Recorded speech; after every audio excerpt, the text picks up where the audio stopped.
I want to thank the elders for allowing me to preach. You know, it took great confidence to come back up here and proclaim the word. And, you know, I mean, that's what I'm going to talk about, because a lot of us struggle with that. And, you know, growing up, I kind of struggled with confidence, and especially through high school with having, 3 or 4 surgeries, and, you know, I'm able to run and do whatever I need to do now. And, you know, that's what I really want to talk about. It's been on my heart for a while, ever since Myron told me that I can, you know, come back up here and preach after the first time. But, yeah, I really want to thank the elders for allowing me to come back up here. And what I want to talk about is developing Christian confidence. And, you know, some people put their confidence in the wrong things. And, you know, there's worldly confidence versus the spiritual confidence. And I'm going to talk about the major points about that. And I have both negative viewpoints and I have positive viewpoints about this. As humans, as people, we put our trust in materialistic things most of the time, like money, cars, whatever else. But, you know, the word says that we need to put our confidence and trust in God. And a lot of us struggle with that. And unfortunately, you know, we struggle with that a lot. And I'm going to start off with the negative points. And what I want to talk about is muscle power. Boys, you know, we all want to be strong and whatever. You know, we want to look good for the girls and all that stuff. And, you know, most of the time, I mean, yeah, girls like guys with muscles, but, I mean, that's not going to get you anywhere. And so you know, that's, you know, we put a lot of guys, you know, want to look good and all this. And, you know, at the end of the day, muscle power is not going to matter. It says, if you turn with me to Jeremiah chapter 17, 5 and 6.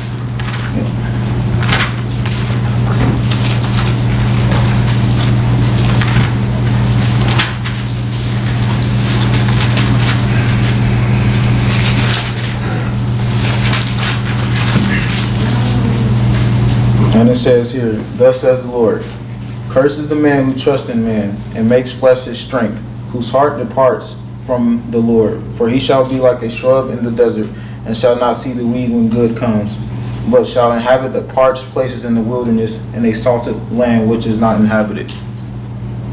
Like I said, at the end of the day, God does not care how strong you are physically. He does not care at all. I mean, that's not going to help you get into heaven. So why worry about it? I mean, lift all the weights you want to. I mean, yeah, I lift weights still, but like I said, you lift all the weights you want to. At the end of the day, that's not going to matter to God.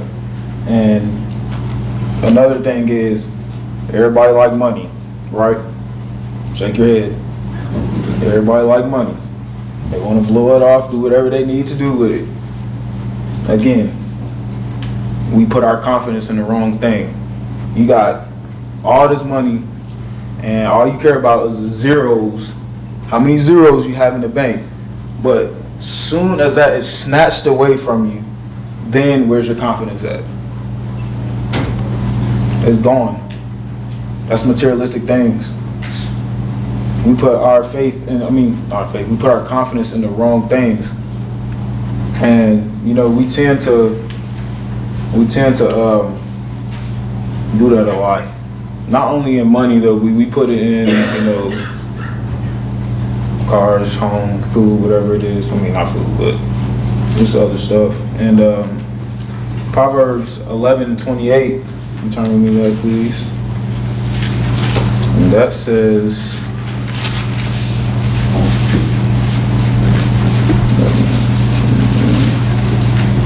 says, he who trusts in his riches will fall, but the righteous will flourish like foliage.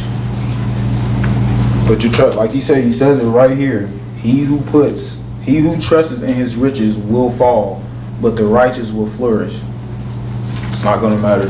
You have all the money in the world, and it's not going to matter. Once that is snatched away, you're done. I mean, your confidence is gone. There's a lot of people who are out here wealthy, but are still depressed. A bunch of football players, once they go to the NFL, they're making millions and millions and millions of dollars. And then during that time period, they're blowing it off, spending it on cars that cost like $600,000 and buying, stuff they don't even need. And then once all that is gone, by the time their career is over, the average time in the NFL for an average athlete, football player is what, 3 years?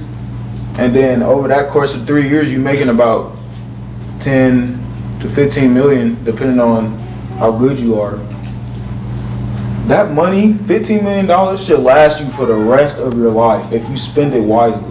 That should last you for the rest. That should set you for honestly, it should set you for generations ahead of you. If you keep spending right, stacking up and whatever you need to do to take care of your family, then that should last you for a while. But like I said, they want to put it in the wrong things, and then by the time they're out, all the money is gone. They don't have any more. Now they're working at McDonald's or something, or Foot Locker, but they were just playing in the NFL where they're making millions and millions and millions of dollars.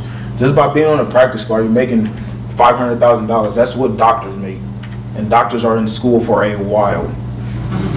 A while. Okay. Now, on to the things that we do need to do to help build confidence, Christian confidence, is we have God. Ultimately, we have God. He has no limits. We put our trust and confidence in Him. Nothing will be able to get in our way. Yes, we're going to have trials and tribulations, but through prayer and everybody being here for each other, then we would get by. We would get by, and if we just have our trust in Him at all times, then we'll be good. And reading the Old Testament, Israel struggled with that a lot. And if you turn to me to Jeremiah 17:7 and 8.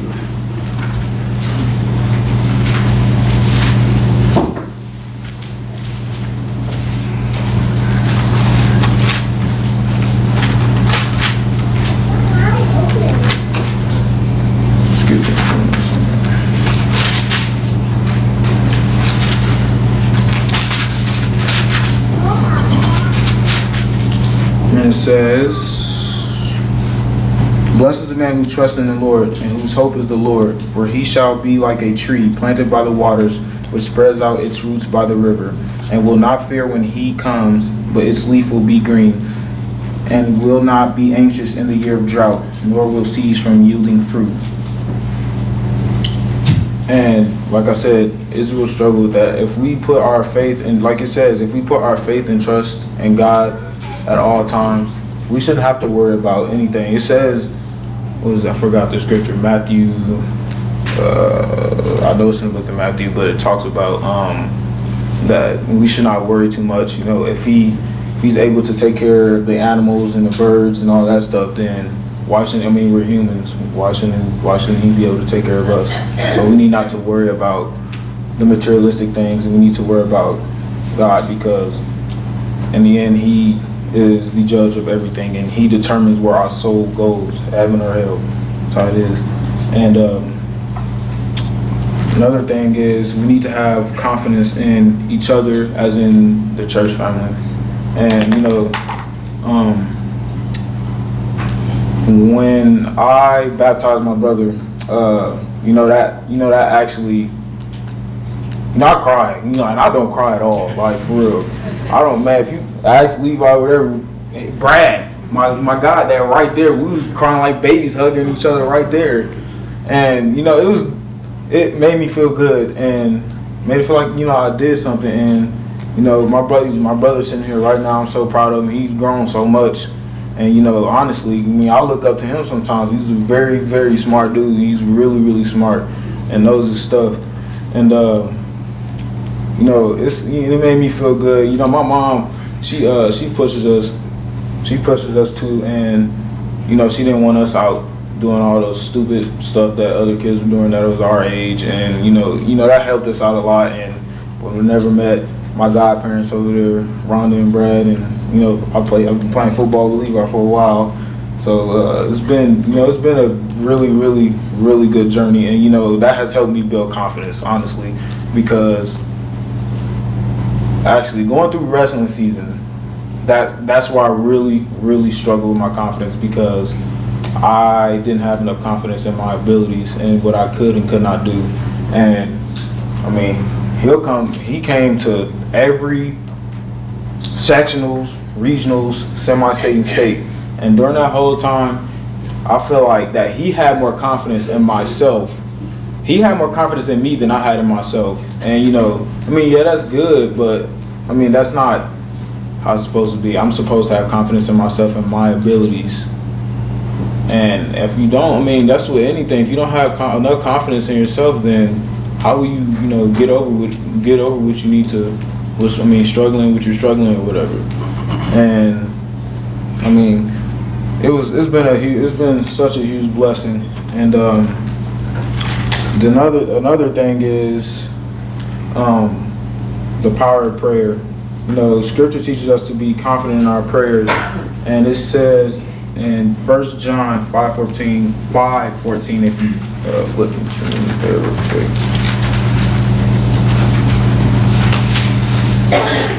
And it says,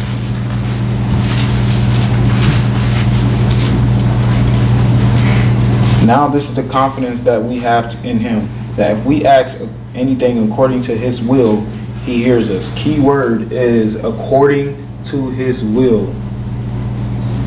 If we pray and do, constantly praying or whatever we're going through, there, like it says right here, there is power in prayer. If we constantly do what we need to do and pray, if we're going through something at home, we're going through a trial or tribulation, pray about it. Somebody messing with you at work. I had to pray for this dude today because he was getting on my nerves. I mean, you're in the real world, I had to pray for him. And I was just looking at the dude like this. In my head, I'm like, Lord, please pray for this man.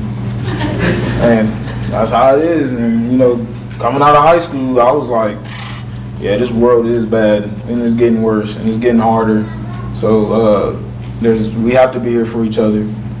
Praying for each other, whatever we're going through as a brotherhood, and not a brotherhood, but as a church family and all. And James, please turn me to James 1:6-8.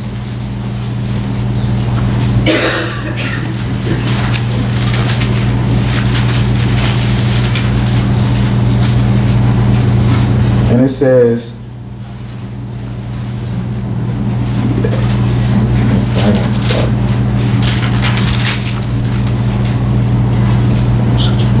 but let him act in faith with no doubting, for he who doubts is like a wave of sea driven and tossed by the wind. For let not that man suppose that he receive anything from the Lord. He is a double-minded man, unstable in all his ways. It says right here, but let him act in faith with no doubting.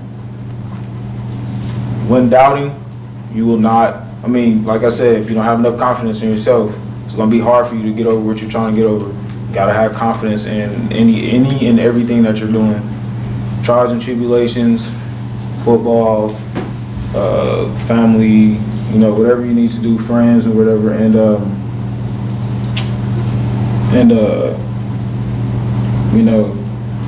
As a church family, coming to Danville, we was church hopping a lot.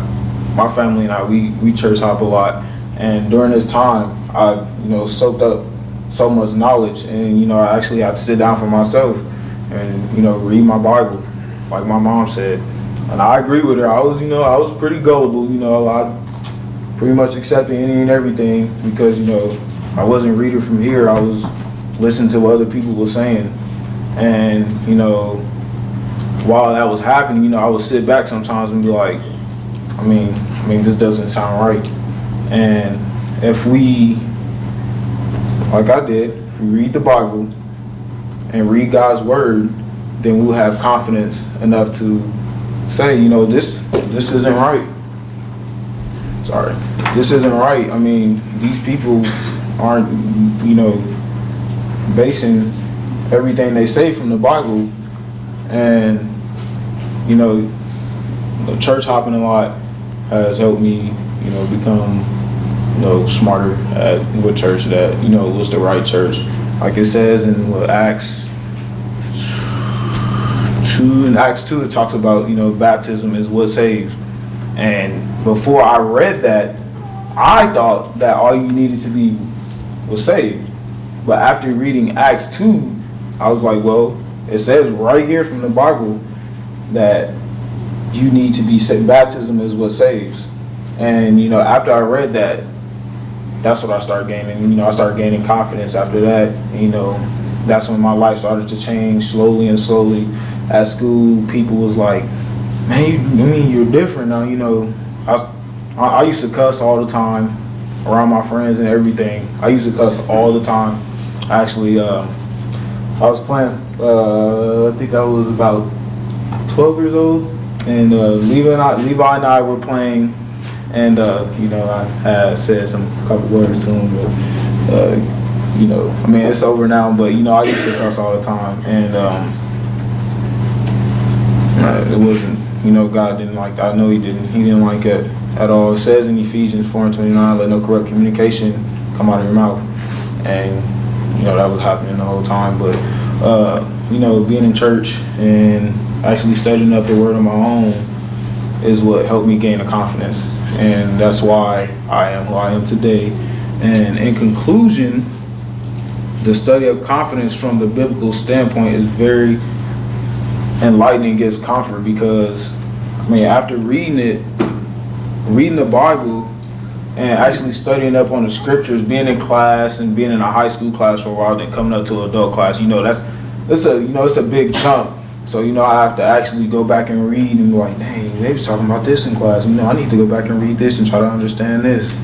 And then I would do that, and then I would pull out the stuff that I do understand and the stuff I don't understand just yet, and go ask somebody.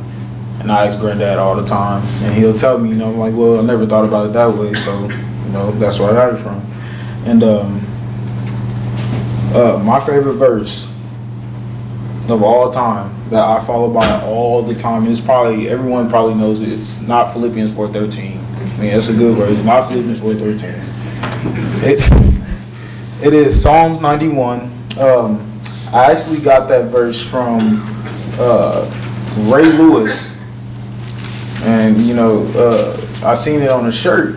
I was watching Baltimore play one time, and I was like, I'm gonna have to look that up, and I looked it up, and it is a long one, but I'm not winded, so I'll read the whole thing, so bear with me. And it says here, he who dwells in the secret place of the Most High shall abide under the shadow of the Almighty. I will say of the Lord, he is my refuge and my fortress. My God, in him I will trust. Surely he shall deliver you from the snare of the fowler and from the perilous pestilence. He shall cover you with his feathers, and under his wings you shall take refuge. His truth shall be your shield and buckler. You shall not be afraid of the terror by night, nor the arrow that flies by day, nor the pestilence that walks in the darkness, nor the destruction that lays waste at noonday. 1,000 may fall at your side, and 10,000 at your right hand, but it shall not come near you. Only with your eyes shall you look, and see the reward of the wicked. Because you have made the Lord, who is my refuge, even the Most High, your dwelling place, no evil shall befall you, nor shall any plague come near you dwelling.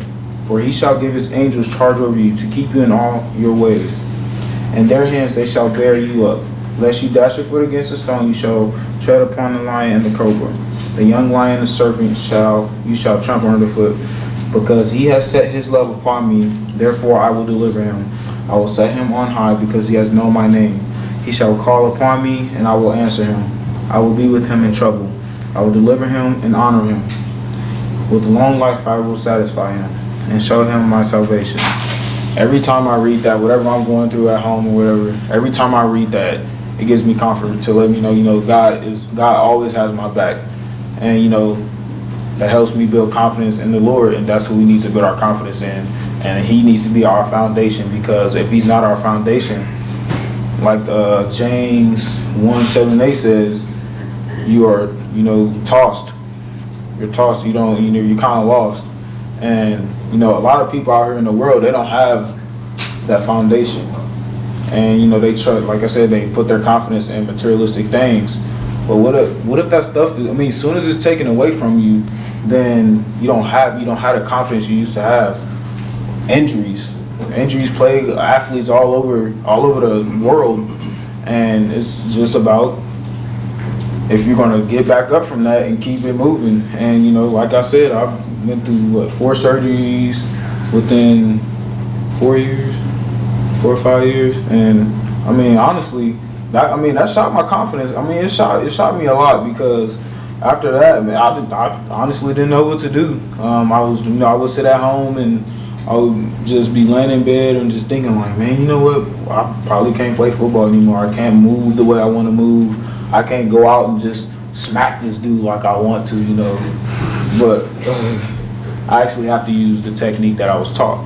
And, you know, during this whole time while I was recovering, you know, I would, you know, pick up my Bible, and that's where I actually saw Psalms 91, because, you know, I was sitting at home and I was watching a football game, and I seen it on the back of his shirt, so I looked it up. You know, after reading that, I was like, you know what? I can do this. I know the Lord got my back, and I can do this. You know, I just need to put my confidence and trust in Him. You know, I will get back on my feet, and you know, it's truly a blessing. I was able to play football, wrestle, and play rugby my senior year. And I mean, won state for football, went to state for wrestling, and we should have beat them. We should have beat them, but we went to semi-state for rugby. And you know, it's truly a blessing, because a lot of people would have probably gave up afterwards. I had 2 torn meniscus and a broken wrist, and you know, a lot of people would have probably gave up. And you know, like I said, confidence is shot. And you know, a lot of people don't have, like I said, a lot of people don't have God as that foundation, because they don't know about Him. And you know, that's our job, to go out and preach and teach the word, and you know, bring them in. Don't pressure them, just, you know, just let them know. I mean, God is always there for us. That's why I'm a happy person. I'm a very happy person, and you know, you can tell when I'm upset or angry, because it's all over my face. My mom tells me all the time. And you know, just being around everyone here, you know, people that we have so much in common, and it's, you know, it's the Bible, God, it's Jesus. We have so much in common, you know, that helps me so much, and you know, that builds my confidence. And you know, I love everyone in here, and you know, it was truly a blessing to be up here and come back up here and preach. But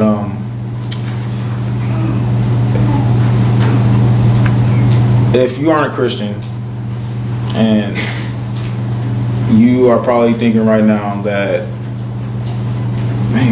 man, he was talking about confidence. I mean, like I said, I don't have God as that foundation. I mean, He just said that we be tossed like with the wind and the sea. What am I supposed to do? I mean, it's never too late. I mean, we have water back here. We can baptize you right now. And don't go home. Don't go home second guessing like, you know, I really should have went up there, because you know, I really need Christ in my life. Because whatever you're going through right now, God, like I said, is the ultimate comforter. And you know, it's pretty scary. It is my first time coming up here. When I was baptized, I was scared. I think I waited for about 2 months before I actually decided I wanted to get baptized. And you know, I mean, I'm not gonna tell you, it's hard. It is hard. I mean, you want to trade in the world because you're in it so much, and you feel like you get whatever you want, and it's given to you, and then you trade that over for eternal heaven. And you know, like I said, I want to thank the elders for everything and letting me come back up here. But I guess we have water, and we have a pretty big happy family. You know, Christ welcomes anybody, no matter what color you are or whatever. So please stand and sing.